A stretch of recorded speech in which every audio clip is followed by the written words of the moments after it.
Hi, this is Thomas Feng with Bay Area Connect, and today we're here with Joe Lima of Princeton Capital to talk about loans. How are you doing, Joe? Pretty good, Tom. Good. Now, the first question we have are, for a customer, what are things that they should do when shopping for a loan? Shopping for a loan, you want to meet with your loan officer in person. Mm-hmm. That would be the first step I would try and take. Shopping, going on the internet or looking at other avenues, you're not going to always look for just the best rate that's out there. You want to have someone that you do trust, that's going to be informative and going to help you guide through the process as far as buying a home. Home buyers are going into the biggest investment of their life. It's going to be buying a home. You're talking about hundreds of thousands of dollars. So you want to have someone that's going to be there and be accountable for you and help you out, like I said, guide you through the process and be there for you. The best interest rate is not going to always be, or the best quoted interest rate is not going to always be the option to go to, because most rates are going to be the same depending on the lender. An eighth here, an eighth there, everyone gets their money from the same spot. Right.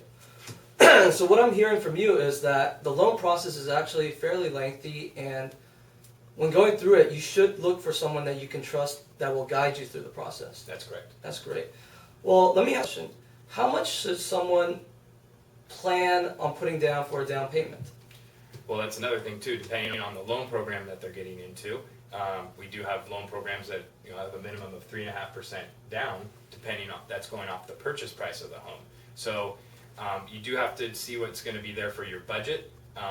Typically, looking at the purchase price of the home, and then adding in any type of title and escrow fees that will be taken care of at the end of the process. Right. So it could be a minimum of 3.5% of the purchase price. So on a $400,000 house, you're roughly looking at about $15,000, plus the title and escrow fees that are going to estimate about $3,000. So looking at somewhere between 18 and 20 grand to have ready to throw down on the house would be ideal. Well, that's really a good figure. Right, that's a good figure to plan for. Definitely to keep that in mind. Let's move on to the next topic. How has the loan market changed, and how is it today? Loan market's changed in a bunch of ways over the past couple of years, just with the way the real estate markets have gone.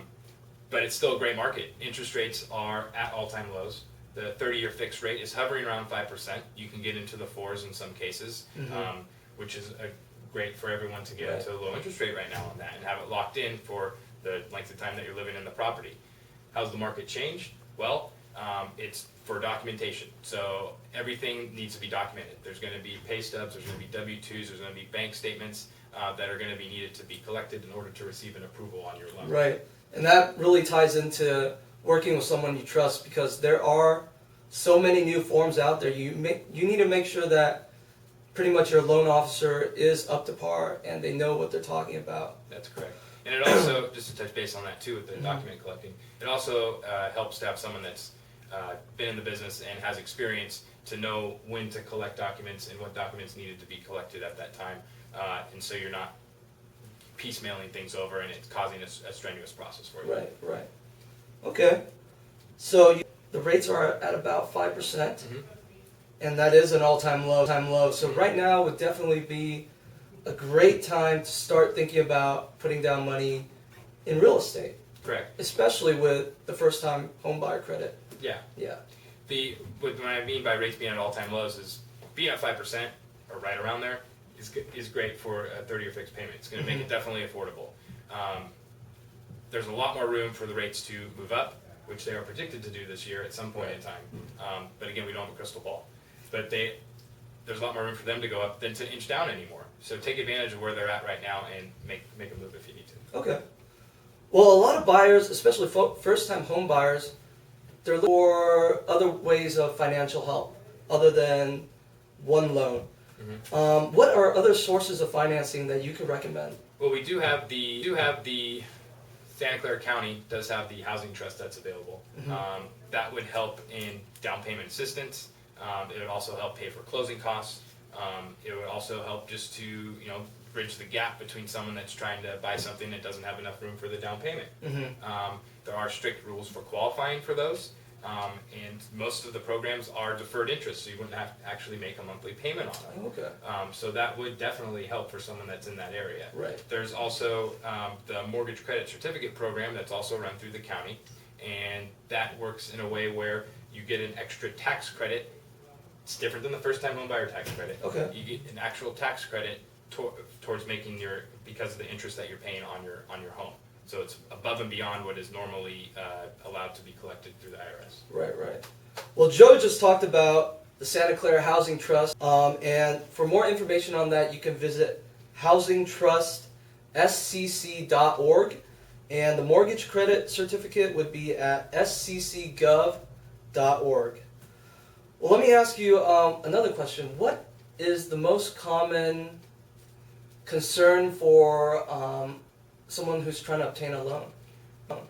Most common concern for someone, and the first question that they usually ask me when they sit down to take a loan application is, what do I qualify for? Mm-hmm. I usually respond to that with, I can qualify you for an amount that you might not be comfortable with. So what exactly do you feel comfortable with paying?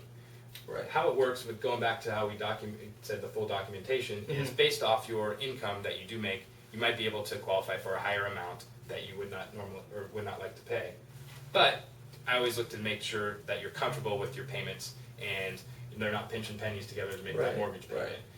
That goes back to having a loan officer that you would like to move forward with, that you trust and help out, and will help you guide through the process too. So that goes into tailoring the loan and putting the personal care as far as making sure that everything is looking good for you. Mm-hmm. Well, that's great. That's a lot of information that we covered today on obtaining a loan and the points that you need to consider when getting a loan. Thank you, Joe Lima. No problem. From Princeton. And next week we'll probably look into the different sources for secondary financing. All right, thanks a lot. This is Thomas Feng for Bay Area Connect.